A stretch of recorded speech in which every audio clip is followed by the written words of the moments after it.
Okay, so what have we done? Okay, clearly, back in 1970, there was the CAA, or the Clean Air Act. Okay, really important act, one of our first major environmental regulations. And since that implementation of the Clean Air Act, there's been amendments. We have seen dramatic reductions in our air pollutants. Things that we identified as just completely hazardous to us have been severely, decreased. Okay, so basically what the Clean Air Act did is it set standards to achieve in order to protect the environment and human health. And it really targeted the reduction in primary pollutants, because we can affect those. Okay, and often primary pollutants kind of lead to secondary pollutants. So we really had to get to the core of it and reduce the ones that we can control, the primary pollutants. So it set these standards, and these standards are called the National Ambient Air Quality Standards, or the NAAQS, the National Ambient Air Quality Standards. And basically, we set them to what we thought the environment could tolerate.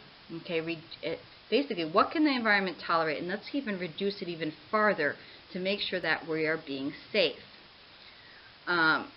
For example, when we think about sulfur dioxide, here in the United States we have what's called a cap and trade program. And that cap and trade program basically says, well, we're only going to allow this much emissions of SO2 every year. And within that, there's this many, there's 1,000 permits, that's it. And those 1,000 permits, are 100 million tons of sulfur dioxide each year. And then within that, people in industry, companies in industry, can fight over who's going to have what permits. Do you need 10 permits? Do you need 5 permits? What do you need in terms of what your emissions are? If you clean up your act and you emit less, you can sell your permits.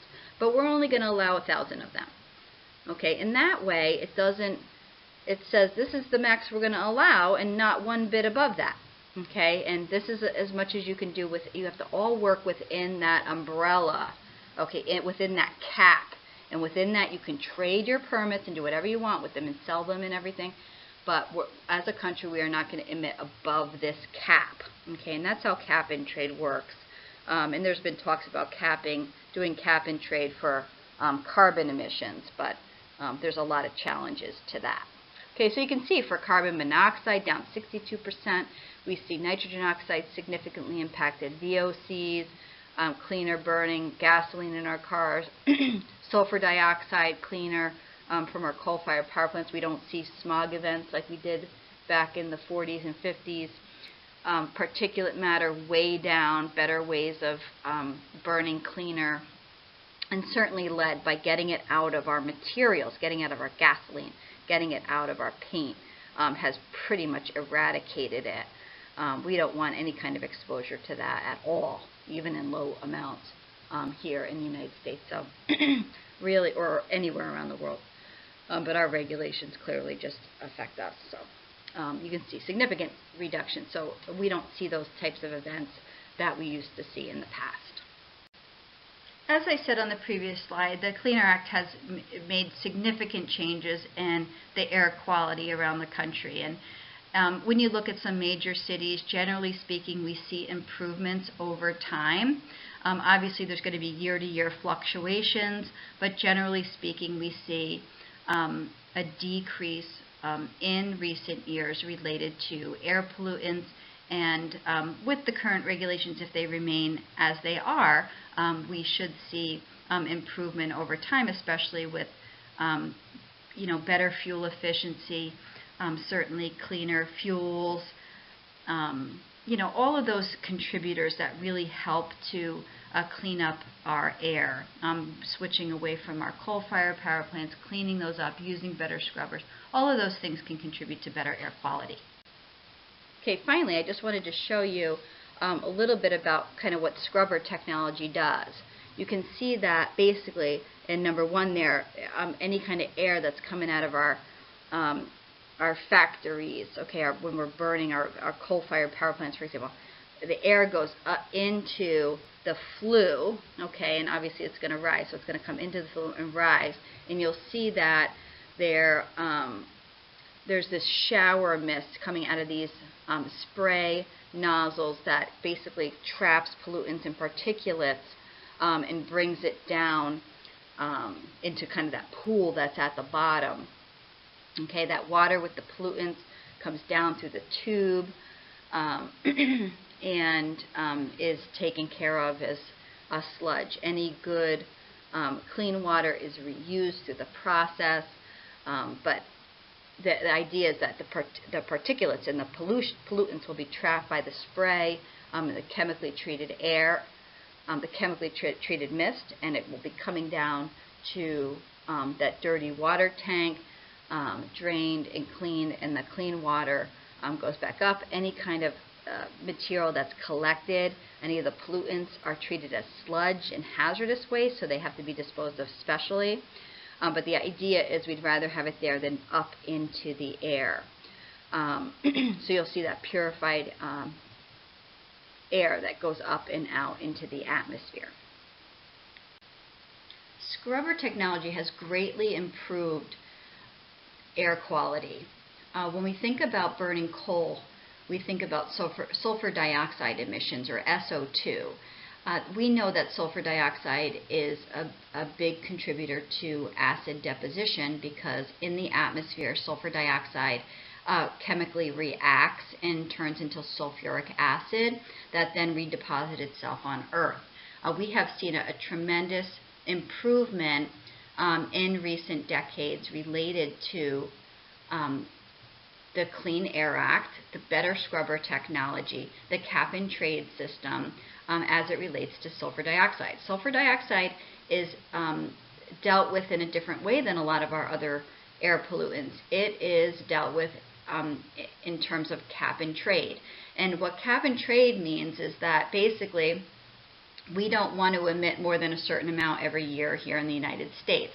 So basically a cap has been established, and then within that cap, you know, there's a certain cap, or a certain, what we call an allowance, and within that all the industry has to fall within that allowance. So when we think about the permits to emit air pollutants, those permits can be traded and sold within that allowance. So it's a max amount, and then within that everybody has to play nice. And if you kind of get better scrubber technology and you don't need that large allowance, then you can trade your permit to another company that may want to emit more.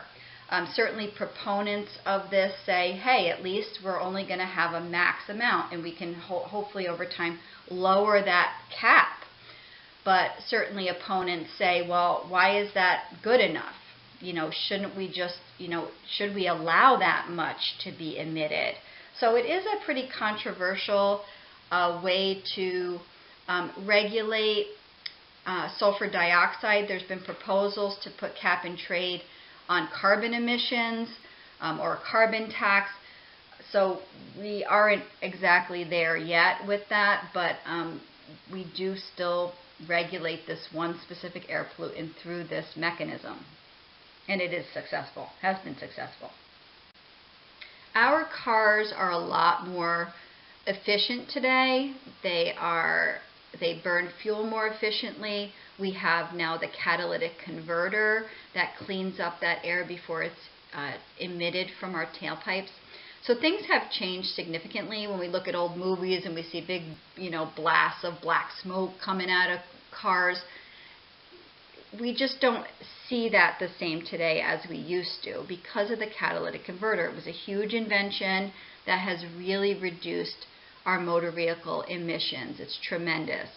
And you know, these chemical reactions happen in the catalytic converter and convert it to less toxic emissions that come out of our tailpipe. That's not saying they are completely clean, but it is certainly a lot better than it used to be. And again, with better standards set for cars to meet certain mileage requirements for gasoline, miles per gallon. California has the stricter, the highest standard that way. But we keep kind of putting these demands on the car industry to say, things have to be cleaner.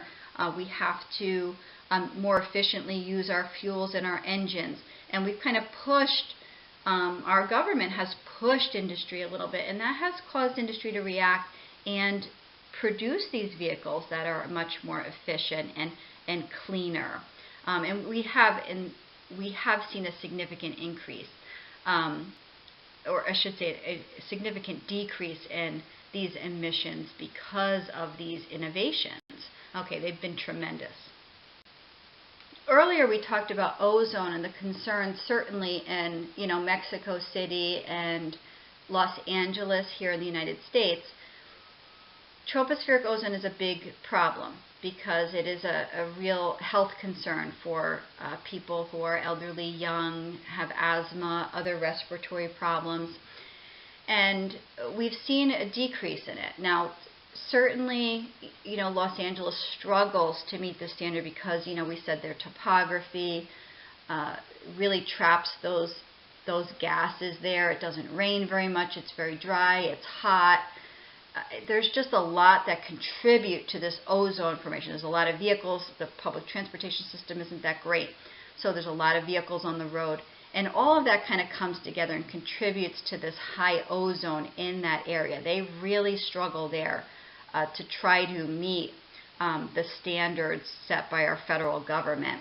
And they have the biggest challenge here in the United States. But we have seen over time that they have improved that. They are improving their bus system in terms of burning natural gas instead of oil. They have made some strides to really make improvements in that since the Clean Air Act. And like I said, I anticipate that Los Angeles will continue to get closer to meeting that federal health standard. But they have more ozone action days and ozone alert days than we do in any other city in this country because of their challenges that other cities here in the United States don't necessarily face.